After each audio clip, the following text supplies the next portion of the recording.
to the Arthritis Podcast, official podcast of digital and creative media works, where each week we take something from pop culture and try to break it down to better understand it. My name is David. Hello. My name is Ben. Yeah, and we're live from Brisbane once again this week. We are live from streaming the sunny shores of Brisbane, California. Queensland. Nope. Brisbane, Australia. Right. Yeah, I see why you got confused. Yeah. So this is our much anticipated ending to meeting month. It's all leading up to this. This is the crescendo of our month of digging into stuff and trying to find out what it's all about. It's the only reason we do the podcast. I say crescendo. It's like if you've ever been to like a children's band recital and they try to play like the end of the song, but one kid's off tune. Oh yeah. Do you know what I mean? That's what this is. And then all you hear is just the echo of bad music. Of the bad, yeah. Yeah. Yeah, exactly. That's what we're doing. Did I this live week. for that shit? Because this week we're talking about the meaning of Bojack Horseman season 5. There's been 5 fucking seasons of this shit. Dude. There's been a season a year since it came out. Yeah, and which we'll get probably going to be another one. There's one. Well, they haven't confirmed to be renewed. This might be the end. I think they might have one more left in them. I know a plot point that we'll talk about in the post show that I'm pretty sure they're going to drop in the next season. Yeah, Bojack Season 5 is the 5th installment of the adult comedy drama series created by Raphael Bob Waxberg, starring Will Arnett and Alison Brie, and marks another year of consecutive seasons for the show. See, I even wrote that down because I thought it was weird. I was going to say. They did one a year. Isn't that kind of normal? It's like a not Rick and for Morty. animation. Rick and Morty's every 3 years at this point. I take that back. It's not like Rick and Morty.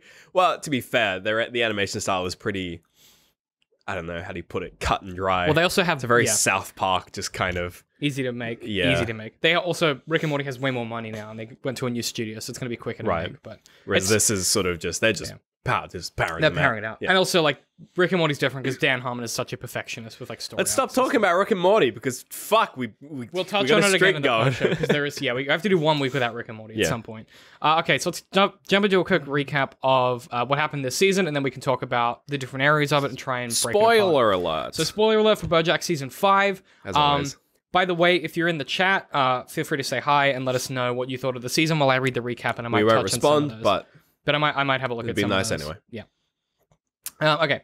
So, we rejoin Bojack and gang a few weeks after the events of the previous season. Bojack's half-sister, Hollyhock, is off at college, while Bojack has been roped into the True Detective-esque drama Filbert by Princess Carolyn.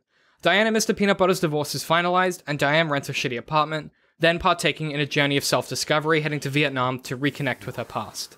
It does not go well. Back in Hollywoo, Todd is staying on Princess Carolyn's couch, and the two get along relatively well. Todd's new asexual girlfriend encourages him to find a job, and Todd lands an executive role at whatimeisit.com. Whatimeisit.com, a company that just tells you the current time exactly. In Todd's new role, he helps acquire Filbert as an HBO-esque drama series directed and written by the aggressively autistic Flip McVicker. Bojack begins an on-again, off-again relationship with his Filbert co-star Gina, and as the two grow closer, so too do Mr. Peanut Butter and a waitress named Pickles. Todd and his asexual girlfriend grow involved with many hijinks at her family's home as they try to hide their asexual nature, and Todd starts to realize that they have nothing in common beyond their sexuality. Meanwhile, Princess Carolyn is desperate to adopt a child and goes to her hometown, reliving painful memories and a difficult childhood, all the while trying to prove to a potential mother whose baby she wishes to adopt that she would be a great mother and is capable of taking care of a child.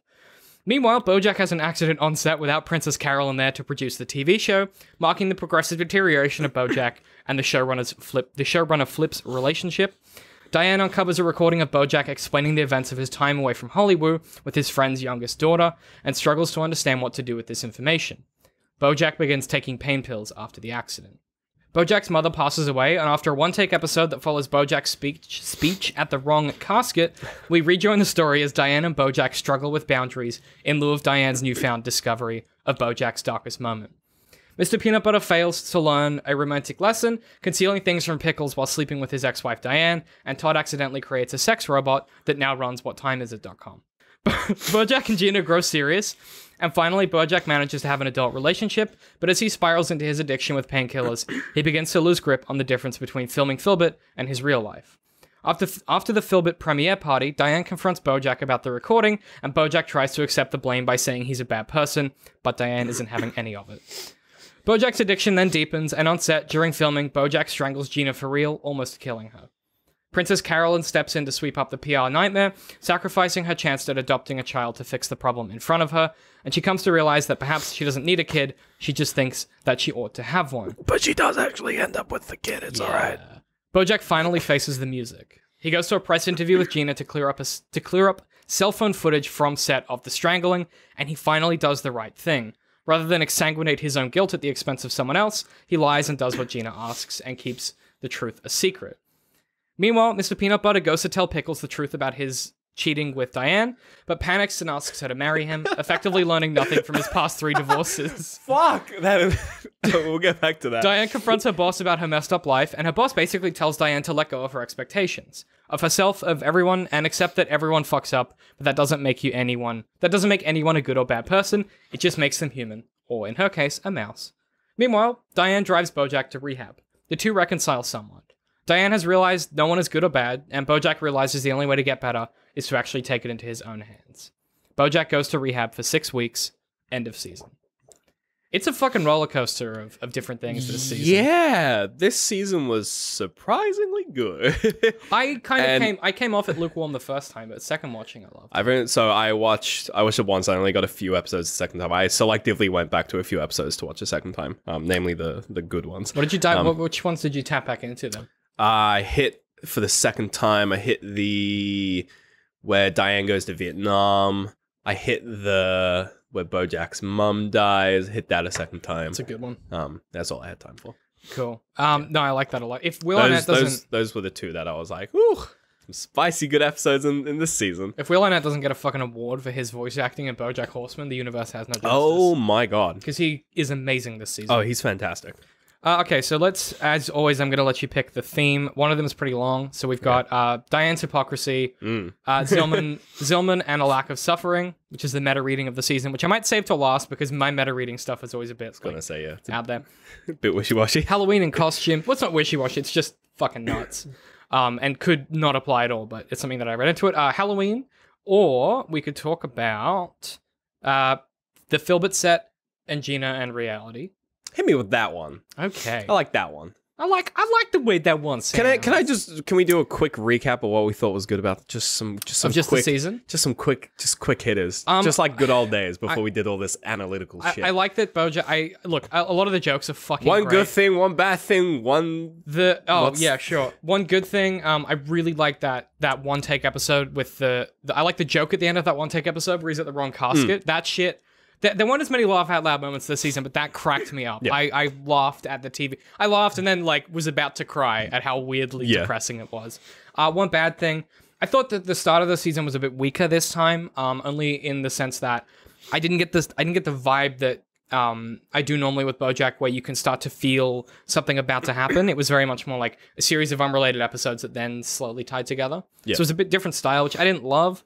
And then what's the last category? I don't know. Well, what about you? What's something good and what's something bad? I think all of the what I call gimmick episodes. So episode 4 of the last season, so the underwater one, that I would consider like the first gimmick episode. This season had like 4 of them. Well, there's the Diane going to Vietnam. The one take at the funeral, the zebra one. With Bobo the zebra, and I would consider the Halloween one. That's for sure. Also a gimmick where it's like it's 4/5 different periods of time just telling one story. I thought that was incredible. I couldn't work. Okay, what we're talking about, I don't have much on this because I don't know what to think of it. Sure. The Halloween episode is like a commentary on like modern society and Mr. Peanut Butter's role in it, because Peanut Butter refuses to grow up, so he constantly like goes to these parties, wanting his partners to be the perfect party kind of. I just took it as probably the best characterization, the best character development of Peanut Butter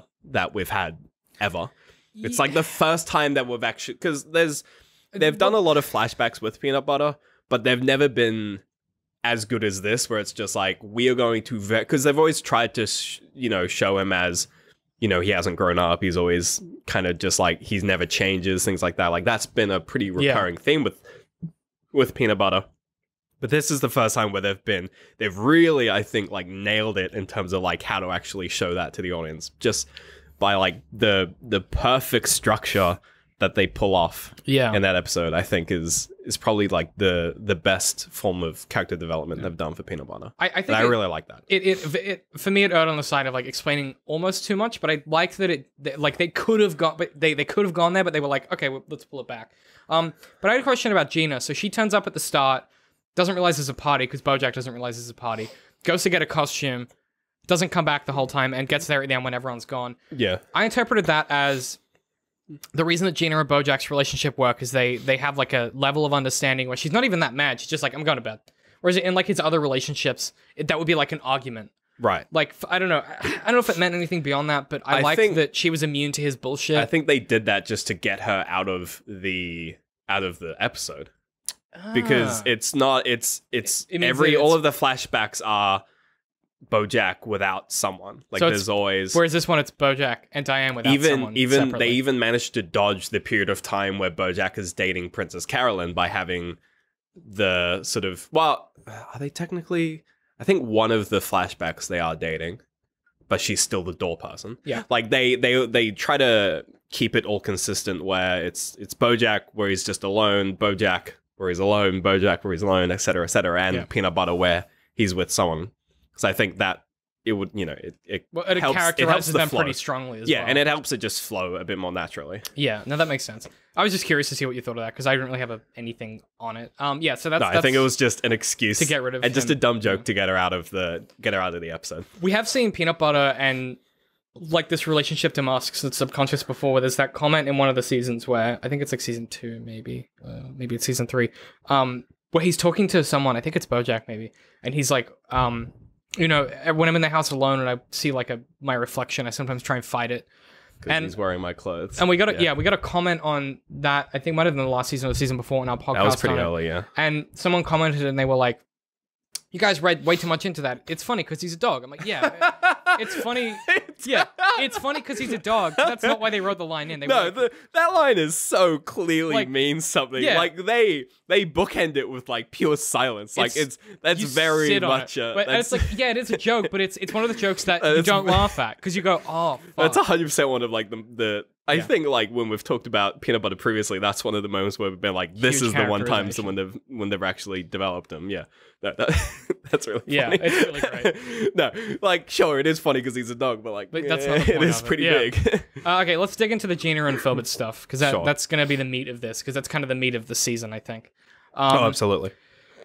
Okay, so this is going to like take a minute to get into because it's kind of complicated. So, one of the big themes of this show is the similarities between Bojack and Filbert's life. So like the relationship that they have together as like one and the same. So like, they model the house, the set is modeled after Bojack's house. Like there's all of these things that start to stack up. Like Filbert is a tortured soul with a dark past. Filbert is in a relationship with Gina.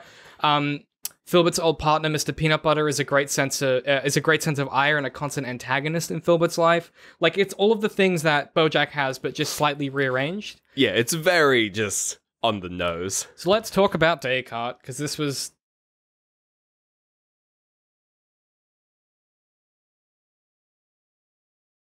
Well, they reference the axiom, I think, therefore I am.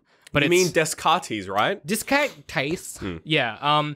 So this season plays around with like Descartes' original axiom, I think, therefore I am. In Bojack's case, it's I believe I am, therefore I act. We've seen that before in all the other seasons. He does say something similar to that in season...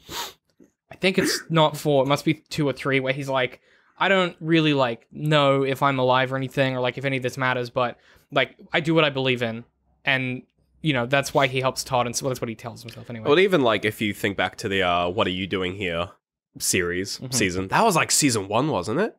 What Are You Doing Here, where he's Secretariat? That's season 2. Like that, even that is like the same kind of parallel where it's, he's taking his world to sort of create his acting. Yes, and that's because he can't tell the difference between his persona when he's acting and who he is personally, because he kind of ties them together. So like as just some quick dot point examples that I've written down, he believes he's broken, so he drinks a lot. He believes it's going to work with Gina because they both know it won't work. So then when the show's over, he pushes her into things she doesn't want to do, but then it works out because he didn't have any expectations. He believes he's a bad person, so he tries to fix his badness by drinking less. That's his like justification for that vodka thing where he's like, well, the reason that I'm bad is because I drink too much. Well, and the vodka thing changes. At first, it's one bottle, and it's like for the week. And then, like, when our Hollyhock is over, he has like one bottle per day. Like, it actually increases quite a lot. Yeah. There's a scene, I think the scene where it, like, he checks the clock and it's midnight, then he goes and just drinks the day's vodka. I was just like, ooh! Yeah, that tore me up. Don't do that to me. Stuff like that is jokes, but it's not funny. Where you're like, oh, I get that's a comedic jokes. thing. Yeah, Bojack is really good at those. Yeah, so, like, I was reading online, and I can't reference this article because, I lost it. It'll go on the sources, but like I couldn't find it. If I find it, I'll put it in there. Bojack is like a classic example of like a partially recovered addict. Like he's drinking less instead of not drinking at all. He's dating less intensely instead of not dating at all. He's taking less risks instead of taking no risks. He's less lonely instead of seeking help. This kind of mitigates the superlative of like when he has benders, he can like justify it because he's like, well, most of the time I'm fine. Whereas in previous seasons, you see him like coming off a bender being like, I'm a piece of shit, like, my life's bad, like, everyone pity me, whereas in this season, it doesn't really happen. He just has a bender and, like, keeps going. But it's like the same reason why he doesn't. It's almost, there's a very sort of common thing among people who have mental health issues, is the idea of not thinking that you're bad enough to require help. Where you're like, oh, I don't have it that bad. Like, I don't need to get help. He's like, I'm drinking less now. It's fine. Like, I don't need to get help. Yeah. I'm not thinking suicidal thoughts 24/7. So I don't need help. Yeah, that's like his season arc. And then at the end, he's like, actually, probably. Yeah, I need to work on me a bit. The other thing is like Gina is like an anomaly in that belief system for him, which we talked about a little bit before. Is Gina in the previous season? Because she very much just kind of pops up, and I forget a lot about. She might have been like a background character during the press tours for Secretariat, but I can't 100% say that for sure. But was it like explained that she was the co-star in Filbert at the end of season? No, they hadn't cast her yet, I don't think. Oh, so she's just 100. She's just straight and dry. I honestly couldn't tell you. Yeah, because it opens quite weirdly. Where you're like, oh, hello, character he's having sex with. I don't remember you. Yeah, I super don't remember either. From the chat, that Psycho reviewer says, what do you think of that song in one of the episodes? I don't know what that means. You have to be a little more clear. Gotta be a bit more specific than that. So one of the problems that Bojack has isn't necessarily that he's damaged, it's the way that he chooses to express it this season. I'm going to read you a quote from Stanley Schachter, who is a guy who talks about the way that we confuse like emotion and arousal to be like the same thing. So like Bojack is really good at being like, I had a bad day at work, but it was bad because my mother treated me poorly. Like he's really good at transferring things in interesting ways. Because my mother hates me. Yeah, that's like one of his big problems. So Stanley Schachter said, arousal, and I quote, arousal is essentially the same in all emotions, and that cognition, by furnishing instant appraisals of circumstances, lets individuals understand the emotions that are being experienced. In this conceptualization, arousal or excitation of any kind is blind to the hedonic values of emotions, i.e. to the degree of pleasure or displeasure, and simply intensifies each and every emotion. You're gonna have to explain that in English. What that basically means is that the way we experience most emotions, so like let's say it's violence and sexual attraction, because those two things go hand in hand for Bojack. Sure.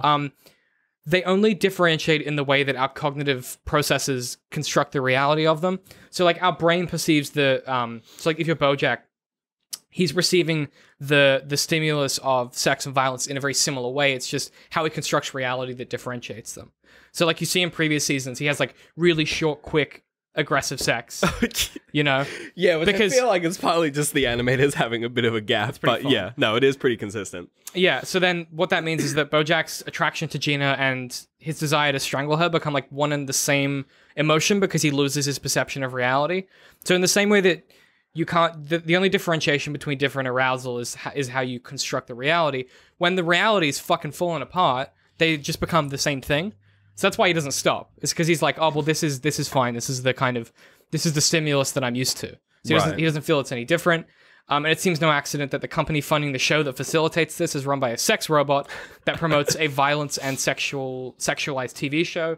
The show seems to equate Bojack's decay of reality to participating in the cycle of like sex and violence as one thing. Ostensibly, the show is saying that these shows are saying nothing about sex and violence, just they include them because it makes us feel aroused and interested. Well, even like the season finale of season 1 of Filbert is with the nuclear bombs. Like that's just we're just gonna put it in there because we need it to happen. It needs to have that like heightened arousal. Like it has to be like bam, and you feel something. And then we can have him strangle her again. And it's fucking shit. That's such a great idea for a TV show. Yeah. Okay, let's bang through the Zillman stuff because I think that you'll probably have something to say about it because I'm really interested. Sure. That Broadway song. The Broadway song in this season, that was what he was referring to. I don't know if I remember that. You're going to have to give us a more specific thing than that. Like give us a I'm blanking really hard on that one. Okay, so we talked about that idea of transferring trauma, and all of the characters in the show are really good at that. This was something put forward by Zillman in 1996. And basically all he said was that when we're likely to... So he was talking about like books and like TV and movies and stuff. And he basically said that the more suffering we see at the start of a drama, the more likely we are to enjoy the rest of the drama because we kind of transfer the arousal of the initial drama. So he's got this quote I'm not going to read because it's really long. But he goes, this is as an example he gives is pleasant sexual imagery in music videos makes us think the song is better because we transfer the arousal of the sexual stuff to the song, like subconsciously. Sure. And he calls it excitation transfer. That's the kind of long and the short of what he's talking about. So the meta reading of this season is that Bojack does this with alcohol and drugs. So he cuts back on alcohol only to indulge in the drugs and basically carries across his love of like getting fucked up to drugs. And when he doesn't, he keeps ramping. So yeah, when he's not drinking, he ramps up his drug use to compensate for the lack of arousal in another area, which disrupts his reality. And basically, like, this is why Zillman suggests most addicts struggle to recover, because they just, like, transfer the arousal. Right, yeah. So, like, you'll see this a lot with, like, people who get off, like alcoholics who stop drinking, like, they'll be, like, way into Jesus. And it's like that, you know, like, it's like, you haven't fixed yourself. Like, you're not fixed. You've just done something else. Well, yeah, and that's like the Alcoholics Anonymous route. Like, they're very, not specifically Jesus. But, it is, no, it's God. Isn't it just no, it's God. It's a higher power. It's God. It's just a generic God, though. No, it's the God. The God? Yeah. The Christian faith God? Yeah, I've looked into that during when we did when I was doing psych in high school. That was something when you were researching AA in high school. Sure. We went to nerd school, so I don't know what to tell you. Yeah, but it's you know, and then there are people who get like deep into people. Mm-hmm. You know, you hear a lot of you know hear stories about a lot of people who are like, you know, I was blah blah blah down the wrong path, and then I met Sadie. Yeah. Oh, that yes, with like romantic. Yes, you're totally right. With romantic partners and friends and stuff, where it's like they don't fix the behavior; they just transfer the trauma to something else. And arguably something better, not as damaging. Well, one of them isn't hurting anyone else. If depending on the kind of alcoholic you are, Bojack's hurting other people, so he's not a good example. But like even Diane does this. Diane goes to Vietnam in the hopes that like connecting with her roots is gonna satisfy the arousal she had in a marriage. And fucks with some guy. And it fails because she's like so obsessed with like the idea of it that it falls apart because she can't transfer the arousal. So like if it was Bojack, that would be then a 10-month relationship with that person that he was. Oh drinking. yeah, you know, like he'd maintain that. That's the kind of difference in character they are. Equally, Mr. Peanut Butter is the only character who can easily enact the transfer of arousal without any damage to himself. So he does it with all of his new wives. He treats them all the same as the previous one. Yeah. So my question to you then, do you think he's better off than everyone else? Because he is like... Because he doesn't seem to suffer at all. So my sort of like... My feeling of all the seasons so far is that we've had the Bojack seasons. Like we've had the season 1 and the season 2 and the season 3. We've had the Bojack seasons. I feel like at the moment, and partly with season 4, there was like a transition where it was just like, okay, they're gonna give the other characters a bit more space, and they gave Diane and Peanut Butter a bit more nuance. Even PC got a ton. Like when she went to go PC got a crap ton. And this season I feel like was very much a Diane kind of season. Like she was pretty there for most of it. And it made sense that it happened now because she's now disconnected from Peanut Butter and she's on her own. But I feel like Peanut Butter like has yet to have his season. I was kind of hoping this would be his season, but you know, I don't know that he could be the cornerstone of a season though. I think that he's a big part of this season, and because again, he's pretty main character. But he's a main character, but his conceit is that he's not complicated. But I just want him to be. But some people just I find this is something that I think about a lot because it fucking shits me to absolute tears. I want people to be complicated, and people who are simple drive me mad. So I think it's almost a case where he's got enough. He's had the easiest time in this so far because he hasn't had to change. There's nothing that's actually like 100% forced him to change. Yeah. Like through some sort of like self-drive or like push from like another person. Like he's still like, he gets so close, and then he just goes like, actually, you know what, there's actually no drive for me to improve this season, so I'm gonna just fall back into my old ways. Whereas like Diane has, you know, this is a Diane season. So but you mean the moment that he backtracks on that is when he proposes to when Pickles. he proposes, yeah, like that's, he gets really close, whoop, no, never mind. Like Bojack, his is easily just the last season, and like the whole thing and the last episode, the whole fucking show is Bojack. Just him being like, all right, I'll go to rehab, although we know that won't last because this is how Bojack Horseman works. But like Diane has had, you know, even just like the closing scene of this season being focused on Diane rather than Bojack. You don't see Bojack go in and give and tell, you know, say his lines. You don't, you know, when they separate, the camera focuses on Diane. Like it doesn't, you know, you'd expect the season to end with Bojack going in and saying the, hi, my name's Bojack, and maybe some deep thing about, maybe he'll say something different to not what he said outside, where he's just like, oh, I'm Bojack, you probably know me, I'm pretty famous. He goes in, he's like, oh, I'm Bojack, and like, that's the end of the season. You're like, oh, wow, it's so deep, because he's changed his Bojack. Like, no, it's Diane. Yeah. It's just Diane. Like, she but also, puts out his cigarette and drives off. Because I think it's when you're supposed to, like, have that realization of, like, she's no longer this peripheral character in his life, because the show is called Bojack Horseman. Right. She's like the only constant. Well, she was pretty important in season 1. But pretty important because she was the Ghost Rider.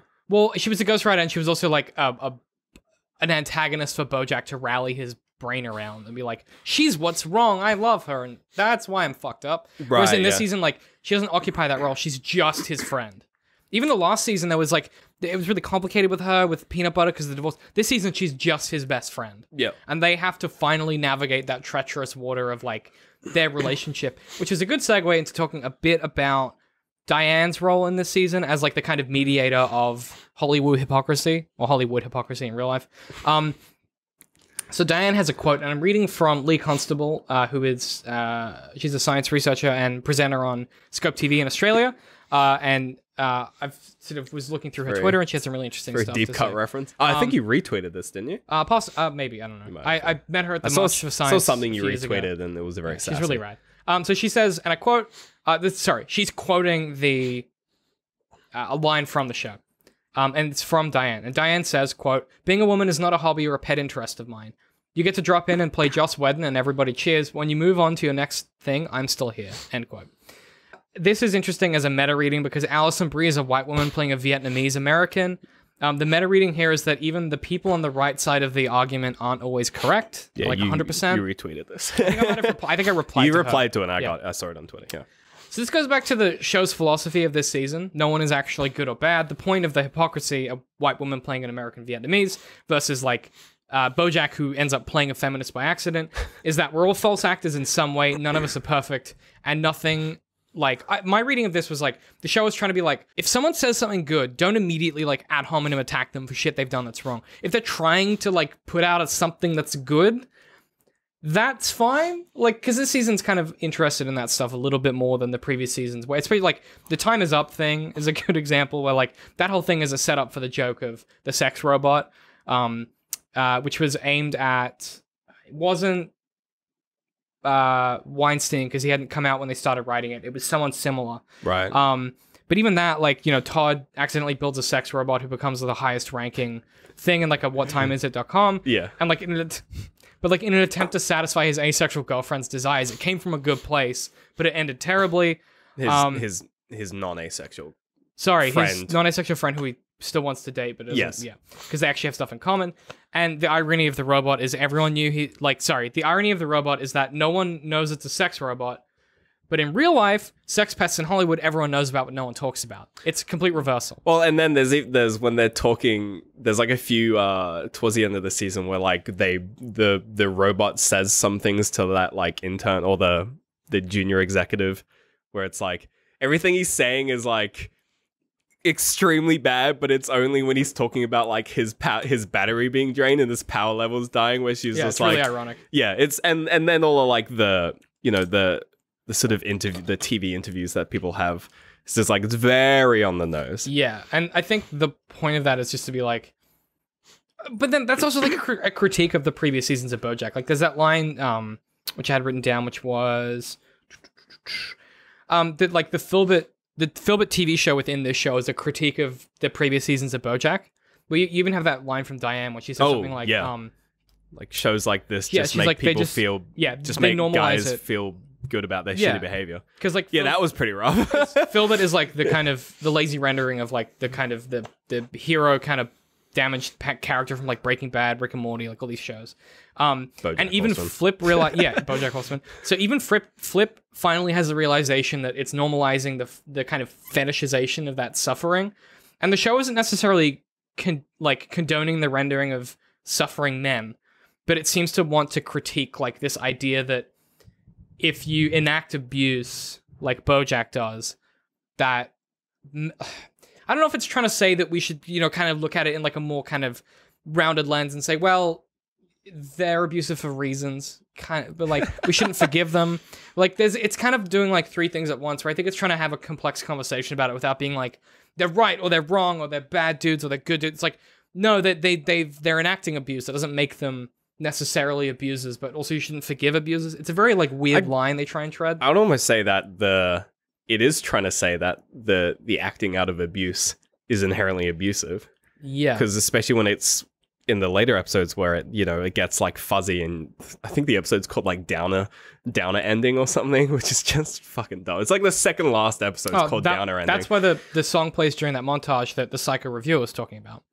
There's a drug-fueled montage that's like really subtle, and it plays this Broadway song where it's like, just keep dancing. Oh, that one. Yeah. Right. Yeah, that Trip Fest. Yeah, I thought it was fine. It was whatever.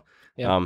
It pulled some imagery from previous seasons, which is just, that's what you do in that kind of scene. Yeah, I thought it was all right. It wasn't anything to be stand out. But yeah, I mean, like, that was, similar to the other they've done better drug-fueled scenes in previous seasons. But but then this one I liked because it wasn't too much. A lot of them tend to be pretty extra when they're like, it's a drug bit of Bojack. Whereas I quite liked it.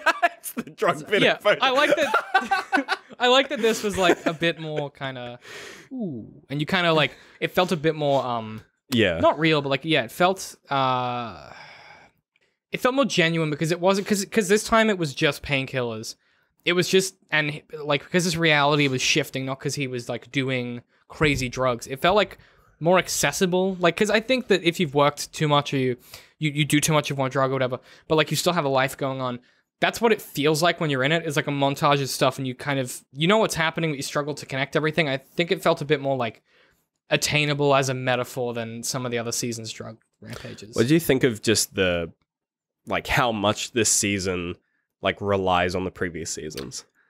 Like it really leans on like season 3 and season 4. Well, to get half of the stuff from the season, you have to know the background of like every character. You have to watch all other seasons, and you which have I think is fine for a TV show. Yeah, but I don't hate that. Different to the previous seasons, where like all the other seasons are pretty self-contained. Self-contained in the sense that they don't explicitly pull content and even like dialogue and story arcs and characters. There's plot points and stuff from like season 2. Like it goes back. I didn't dislike it. It felt, in hindsight, it felt a bit like regressing, where they were like, we need to make this matter again. I feel like it almost felt like they were sort of closing it up. They were like, right, we're gonna finish it. This is it. This is the last season. If that's the case, then I think it would work. I wouldn't mind. Well. Honestly, I wouldn't mind. I'm kind of done with this show. But they really did seem like they were, and part of me was like, they are kind of leaning on it a little bit.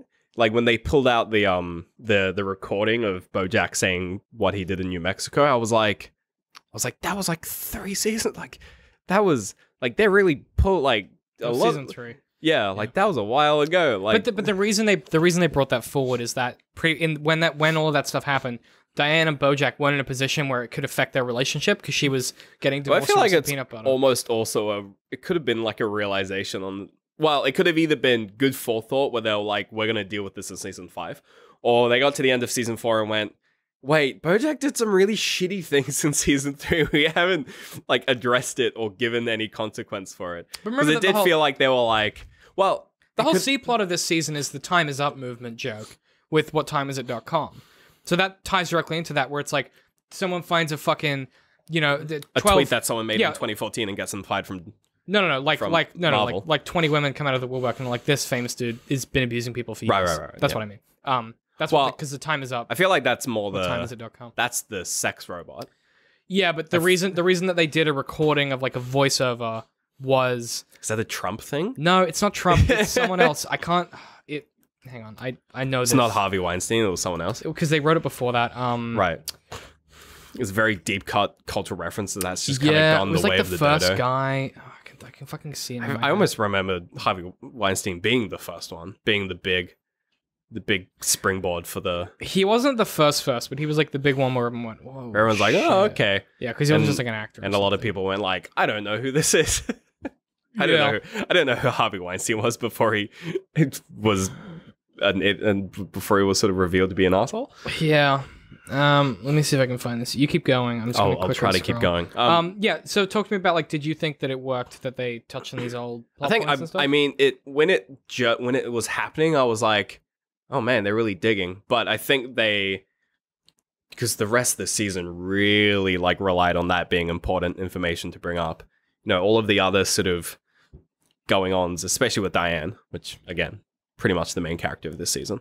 That was pretty much like their main point of conflict. Yes, which I think that works well for them, because now that they're both like people who are just themselves, like it. Yeah, it's not like they didn't have to kind of construct some wild narrative where Diane as a character was directly influenced by what Bojack did in New Mexico.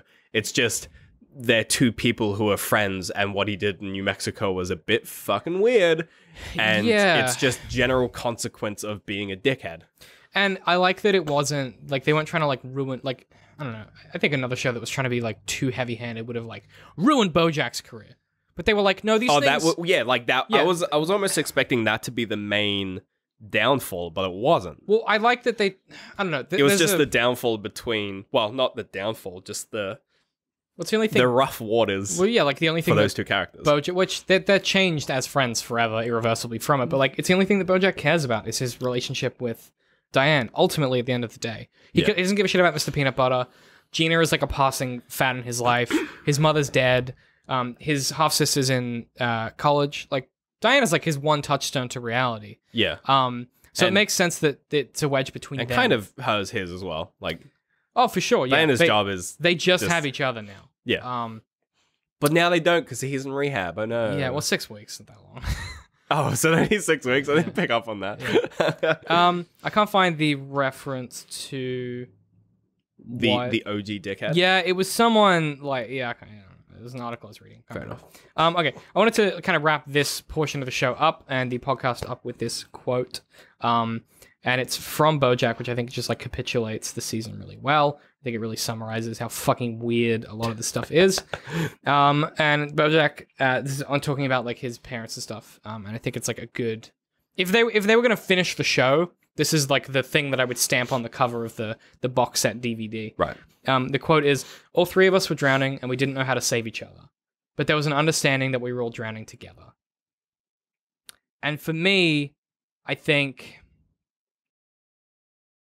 that if you're talking about Bojack as a show, one of the things that it wants to do is give people who are suffering a visualization that is... We talked about this so many times with the different seasons and stuff, but like it gives you a way to access a way of talking about it in a discourse that you maybe don't normally have. Because it's cartoon horses and there's jokes about like, chickens and animals, and there's, the fucking time is up robot is called Henry Fondle. Like, it's just really dumb and Mr. funny. Fondle, yeah. Yeah, like it's fucking dumb, but it gives you a mental discourse for yourself to be able to have those conversations. Be like, oh, I recognize what suffering looks like now. Yeah. And that it's more complicated than bad person did bad thing. It's person, damaged people do damage. And I think that like that quote for me, at least from this season, more so than any other quotes from any of the other seasons that we watched, really encapsulates like what I like about BoJack as a show, and I think that if they were going to end it here, I'd be perfectly fine with that. Oh yeah. Yeah, Absolutely. it's. I mean, there's a few seasons where they could have just ended it. Season 2, they could have just ended it. Yeah. Where he's out driving. Oh, where the season 3 they could have ended it, where he's driving back from New Mexico. They've done a good job of always giving themselves an out to be like, that was a satisfied that was story it. arc. We're done, and it's like, all right, see you later.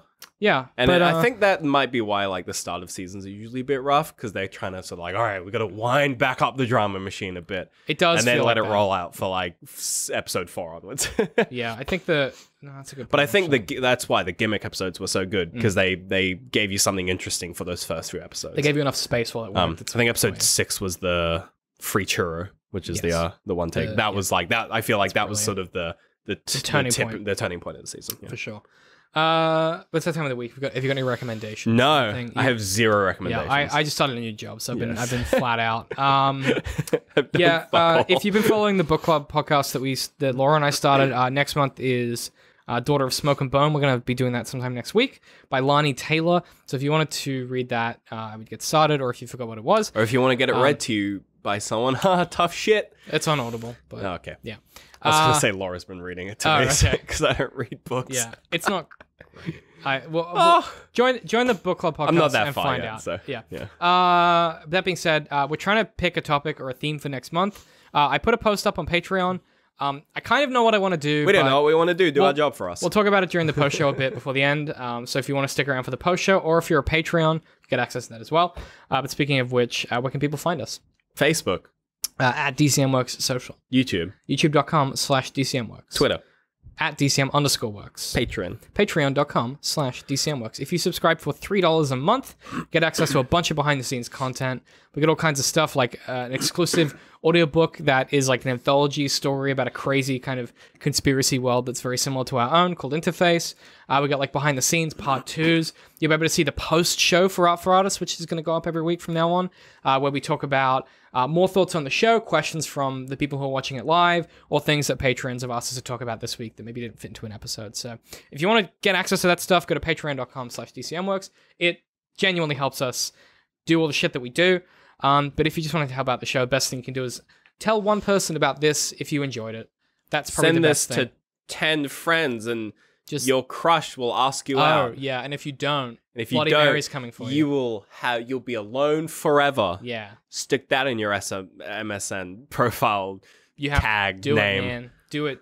I forget how MSN You're works. still using MSN. It's been a while. The other thing you can do to support the show is leave us a 5-star review on iTunes. It just helps more people find the show. And if you do leave us a 5-star, we will read it at the top of the episodes during the live streams, because we do appreciate your feedback and we hope you guys enjoy this. Otherwise, if you want to follow us individually, I'm at DCMIHayPie. I'm at Little Citrus. We'll see you guys next week.